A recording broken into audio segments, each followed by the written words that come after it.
ouvinte, estamos iniciando mais uma edição de Momento Espírita dos estúdios da Web Rádio Meimei, na Avenida Dr. Labieno da Costa Machado, Garça, São Paulo.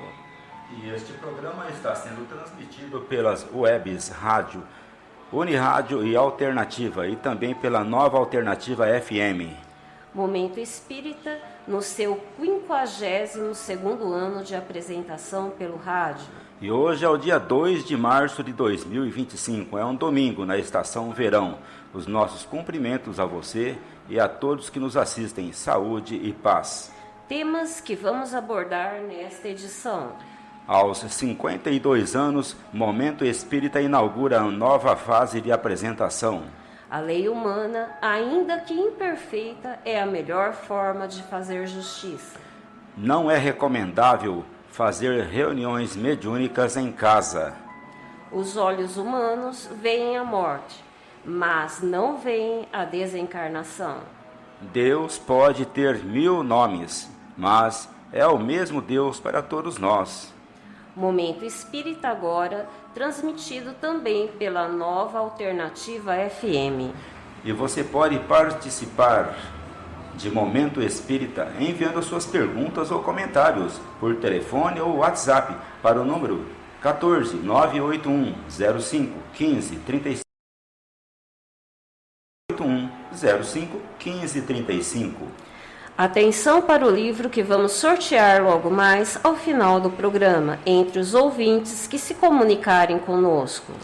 O Tesouro e o Coração é um romance de Ricardo Orestes Forni, que foi publicado pela editora M.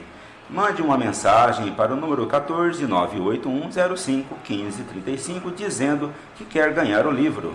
Equipe que está atuando nesta edição: controle técnico e sonoplastia, Gustavo Souza. Apresentação, Luciana Assis e Cláudio Zacarias.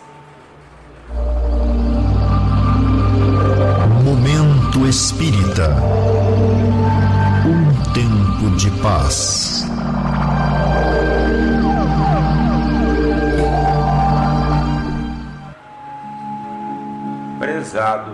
Prezada ouvinte, prezado ouvinte. Momento Espírita vai completar 53 anos no próximo mês de julho. Como já dissemos aqui, é o segundo programa espírita mais antigo do Brasil. E nesses 53 anos, desde o primeiro dia de apresentação, na antiga Rádio Clube de Garça, AM, em 1972, conheceu várias fases de desenvolvimento que vem facilitando a sua divulgação. Anos atrás, por força das circunstâncias, mudamos para a emissora web, que, embora tenha um alcance mundial, restringiu muito a audiência aqui na região, uma vez que, de uma maneira geral, as pessoas ainda não se habituaram a ouvir rádio pelo celular. É por isso que estamos hoje retomando o Momento Espírita pelos vários meios disponíveis. Além das webs Unirádio e Alternativa, estamos também entrando no ar pela Nova Alternativa FM 98.7 de Garça. É uma emissora recente que aos poucos vai ganhando audiência. E temos certeza que um desses ganhos será o dos nossos ouvintes de Momento Espírita. Assim pedimos a você que está nos ouvindo agora, espalhe por aí, que acompanhe as edições de Momento Espírita também pela Nova Alternativa FM. Como você sabe, o Espiritismo na rádio existe para informar e esclarecer os ouvintes sobre sua filosofia e sua visão de mundo, jamais se opondo ou criticando qualquer religião. Aliás, a doutrina, desde sua constituição, conforme lemos em O Livro dos Espíritos, de Allan Kardec, sempre proclamou a liberdade de pensamento e de expressão, e, portanto, a liberdade religiosa. É nesse sentido que levamos os princípios da doutrina para todos, de todas as religiões, de todas as condições sociais, pois a doutrina moral do Espiritismo é a mesma doutrina de Jesus. Momento Espírita. O rádio é do ouvinte.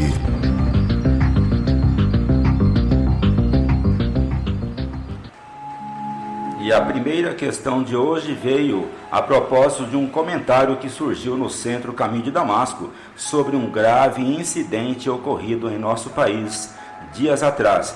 Comentou-se o seguinte: Dias atrás, um homem foi linchado pela multidão em plena via pública, depois de ser acusado de matar uma criança de 2 anos.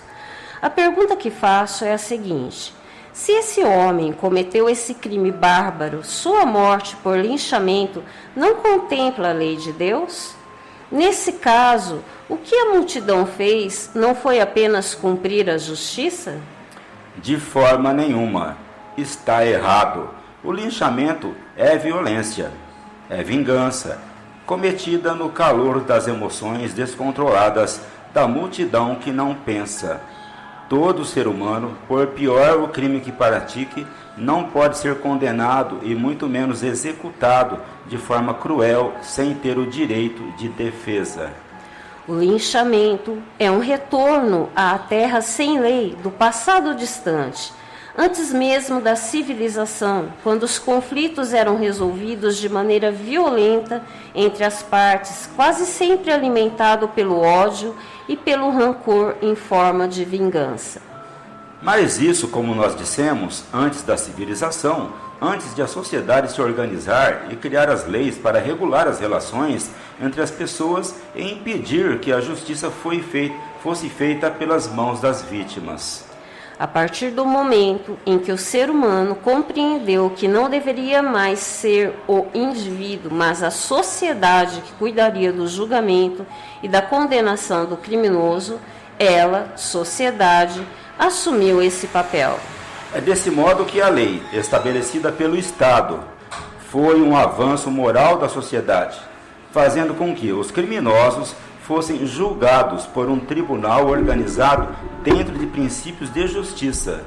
Isso não quer dizer que a verdadeira justiça sempre seja feita pela sociedade, mas que, nesse caso, é menos danoso que a sociedade erre do que deixar que as pessoas e as comunidades se digladiem, promovendo matanças e massacres. Quem pode dizer se a pessoa é culpada ou inocente? Portanto, é a sociedade, e não mais os indivíduos envolvidos em disputas pessoais. Para tanto, o acusado faz jus à sua defesa por meio de advogados, no caso de homicídio, diante de um corpo de jurados formado de cidadãos respeitáveis. É o que chamamos de devido processo legal, sem o qual não pode haver absolvição ou condenação de ninguém. Além do mais, a morte provocada pela multidão, mesmo em se tratando de um crime bárbaro, pode decorrer de um entendimento equivocado e, nesse caso, causar a morte de um inocente. Por outro lado, o crime diante da lei de Deus sempre terá a devida resposta ao seu autor, mesmo que ele se livre da condenação da sociedade, mesmo que a sociedade erre em seu julgamento, mais cedo ou mais tarde, ele terá que se haver perante a justiça divina, que não erra. Para isso existe a reencarnação. Atenção para o livro que vamos sortear logo mais entre os ouvintes que se comunicarem conosco durante o programa. O Tesouro e o Coração, romance de Ricardo Orestes Forne, publicado pela editora M. Utilize o número 14981051535. Um dos nossos ouvintes trouxe-nos a seguinte questão. No livro O que é o Espiritismo, capítulo 3º Diálogo, um padre pergunta e Allan Kardec responde, dizendo, entre outras coisas, seu verdadeiro caráter, referindo-se, é claro, ao Espiritismo, é, pois, o de uma ciência e não de uma religião. E a prova disso é que ele conta entre seus aderentes homens de todas as crenças que, por esse fato, não renunciaram às suas convicções.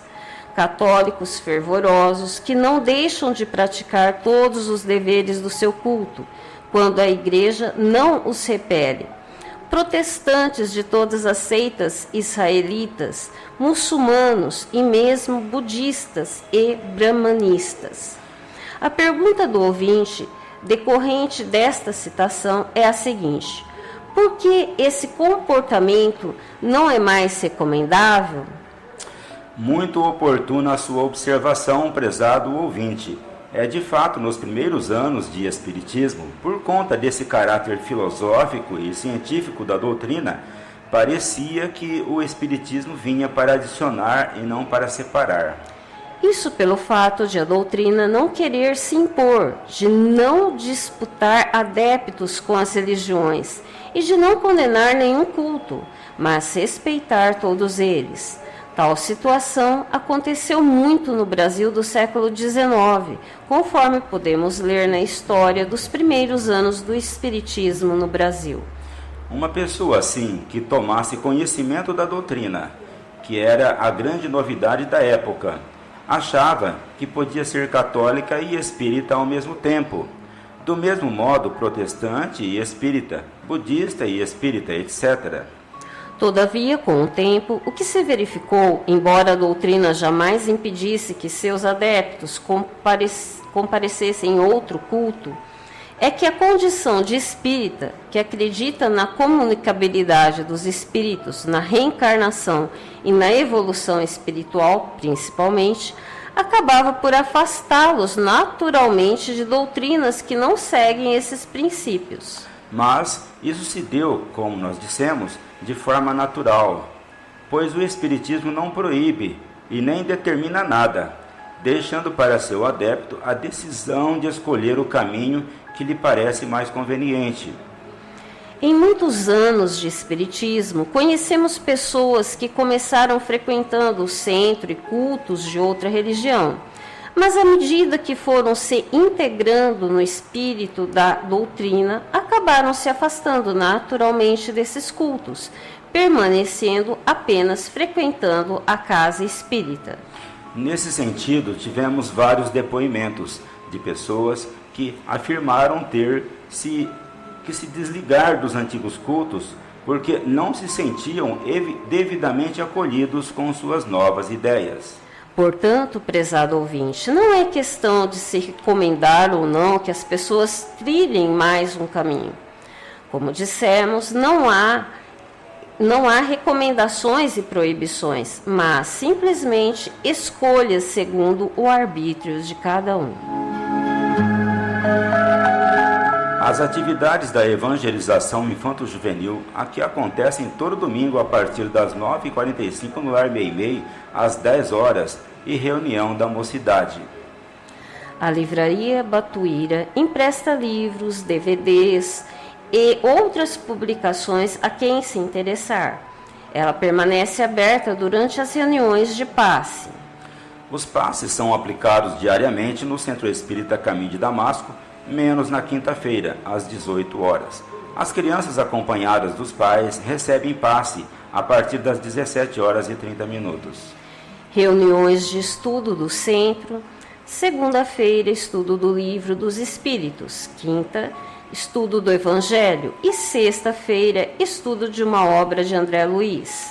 Nas sextas-feiras, atualmente, estamos lendo e discutindo o livro No Mundo Maior, onde ali encontramos uma das grandes revelações de André Luiz no que diz respeito ao papel do cérebro na relação com a espiritualidade. Livro que estaremos sorteando logo mais entre os ouvintes que se comunicarem conosco durante o programa. O Tesouro e o Coração, romance de Ricardo Orestes Forney, publicado pela editora M. Utilize o 14 981 05 15 35. E a próxima questão. Eu nunca tinha visto uma pessoa falecer, mas quando assisti os últimos momentos do meu tio, estremeci. Se é assim que as pessoas morrem, elas devem sofrer muito para morrer. Sobre os últimos momentos de vida, devemos considerar o seguinte: uma coisa é morte do corpo, outra o desprendimento do espírito. esses dois fenômenos não se dão precisamente no mesmo instante. Há situações em que a desencarnação tem início bem antes da morte do corpo, como, por exemplo, nos casos de doença prolongada. Mas pode acontecer o contrário, se o espírito insiste em não desencarnar. Nesses casos, é possível que o espírito permaneça precariamente ligado ao corpo, mesmo quando se deu a morte clínica. Mas a questão mais importante é esta: como era em vida a pessoa que está desencarnando? Que tipo de vida levava? Que tipo de relações tinha com a família ou com os estranhos? A condição moral da pessoa, portanto, é muito importante para a situação que vai se configurar no momento de seu desencarne. Mesmo assim, no livro Obreiros da Vida Eterna, André Luiz, ao relatar o desencarne de Dimas, um homem bom, em certo momento, volta-se para o cadáver de Dimas para acompanhar os últimos instantes da vida biológica. E quando Dimas já está desencarnado no colo de sua mãe, também desencarnada, conversando com ela, seu corpo ainda está lutando para sobreviver, porque sobreviver é lei da natureza.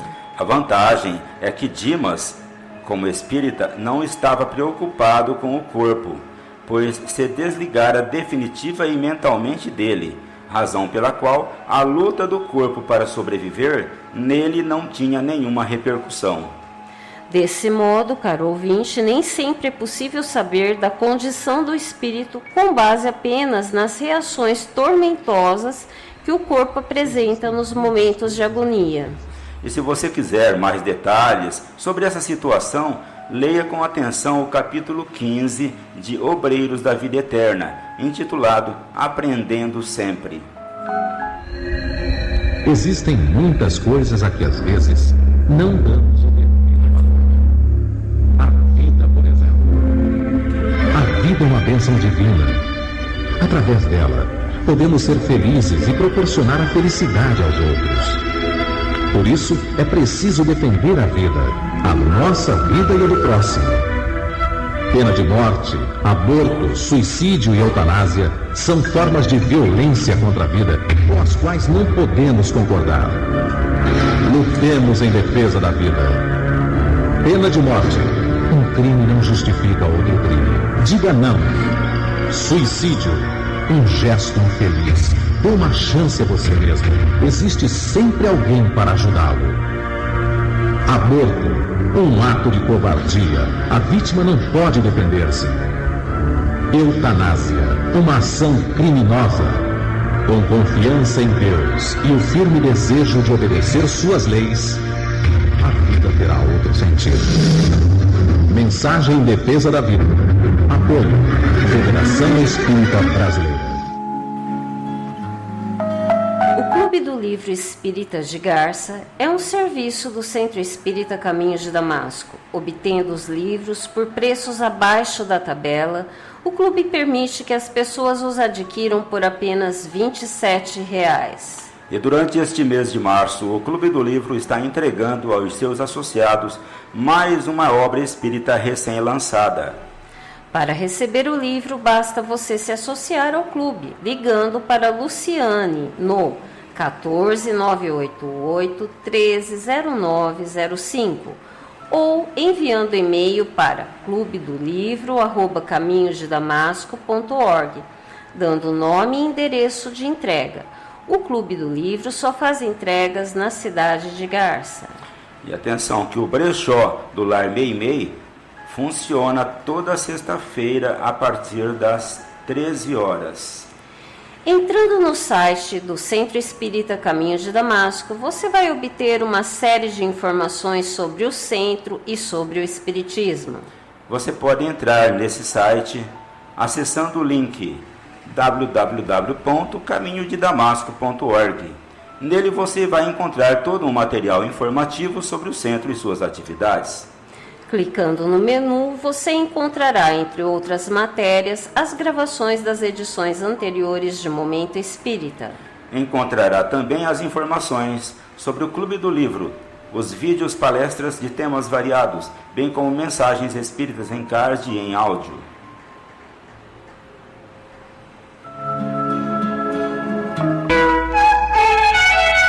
Momento Espírita. Mensagem para a nova era. Conhecendo a doutrina espírita, Deus e nós. Seja qual for a sua religião, nunca deixe de confiar em Deus. Foi Jesus que trouxe Deus para dentro de nossa casa, chamando-o de Pai. Antes, Deus era um soberano que habitava as alturas ou os altares do templo. Jesus fez com que trouxéssemos Deus para bem perto de nós, quando ele proclamou: Pai nosso que estás nos céus. Ele simplesmente quis dizer que, sendo o amor a principal característica do céu, Deus está onde reina o amor. Portanto, não deixe de amar seus entes queridos e não deixe que eles não acreditem no amor. Quando quiseres orar, entrai em vosso quarto e, fechada a porta, ore para nosso Pai, e Ele vos atenderá. Sua casa é a casa de Deus, quando todos estão ligados por esse nobre sentimento. Seja qual seja o problema que vocês estão passando neste momento, acreditem que Deus está no comando de tudo e vai ajudá-los a encontrar o melhor caminho. Mas não basta amar os da casa. É preciso estender esse amor para toda a humanidade, seguindo os passos de Jesus, que nos lembrou que todos somos irmãos, filhos de um mesmo Pai, e o Pai quer que seus filhos se amem. Passamos agora para o sorteio do livro que anunciamos entre os ouvintes que se comunicaram conosco durante o programa. O Tesouro e o Coração, romance de Ricardo Orestes Forne, publicado pela editora M. Bem, ouvintes, fizemos o sorteio e o livro que vai sair para a nossa ouvinte da cidade de Dracena, a nossa ouvinte Joana de Jesus Cardoso Zacarias. Parabéns, Joana, aproveite bem sua leitura e você aguarde em sua casa que nós vamos enviar o livro pelos correios. Prezado ouvinte, agradecemos sua amável audiência e atenção. Se você permanecer na web rádio Meimei, vai ouvir em seguida o programa Perspectiva. Após Perspectiva, na web rádio, 5 minutos com você e história de uma mensagem. E ao final desta edição, Momento Espírita deseja a você a saúde e a paz. E para nós encerrarmos, vamos ouvir uma mensagem espiritual na voz de Chico Xavier.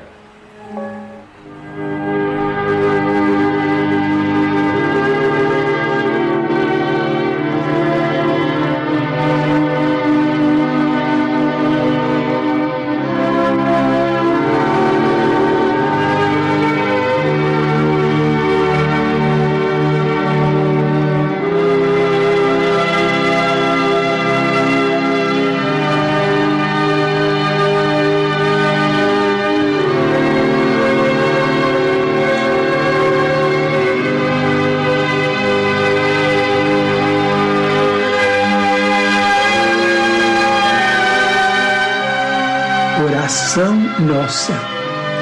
Senhor, ensina-nos a orar sem esquecer o trabalho, a dar sem olhar a quem, a servir sem perguntar até quando, a sofrer sem magoar, seja quem for, a progredir sem perder a simplicidade, a semear o bem sem pensar nos resultados, a desculpar sem condições, a marchar para a frente sem contar os obstáculos, a ver sem malícia, a escutar sem corromper os assuntos, a falar sem ferir, a compreender o próximo sem exigir entendimento, a respeitar os semelhantes sem reclamar consideração, a dar o melhor de nós, além da execução do próprio dever, sem cobrar taxas de reconhecimento. Senhor, fortalece em nós a paciência para com as dificuldades dos outros, assim como precisamos da paciência dos outros para com as nossas próprias dificuldades. Ajuda-nos para que a ninguém façamos aquilo que não desejamos para nós. Auxilia-nos, sobretudo, a reconhecer que a nossa felicidade mais alta será, invariavelmente, aquela de cumprir teus desígnios, onde e como queiras, hoje, agora e sempre.